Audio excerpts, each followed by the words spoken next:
বিসমিল্লাহির রহমানির রহিম। প্রিয় বন্ধুগণ, আসসালামু আলাইকুম রহমতুল্লাহি ওয়া বারাকাতুহু।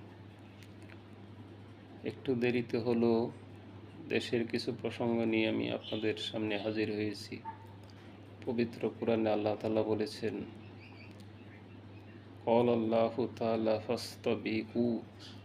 ফাস্তাবিকুল খায়রাত, তোমরা স্বীয় প্রতিপালকের ক্ষমা ও জান্নাতের দিকে উত্তম প্রতিযোগিতার মাধ্যমে অগ্রসর হও।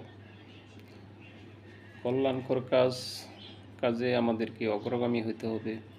তাৎক্ষণিক তৎপরতা এবং সৎ কাজের প্রতি উৎসাহ প্রদান করতে হবে। এ প্রসঙ্গে আল্লাহ তাআলা আরেকটি আয়াতে বলেছেন, ওয়াকাল আল্লাহু তাআলা ওয়াসারিউ ইলা মাগফিরাতিম মির রাব্বিকুম ওয়া জান্নাতিন আরদুহাস সামাওয়াতি ওয়াল আরদ উইদ্দাত লিল মুত্তাকিন।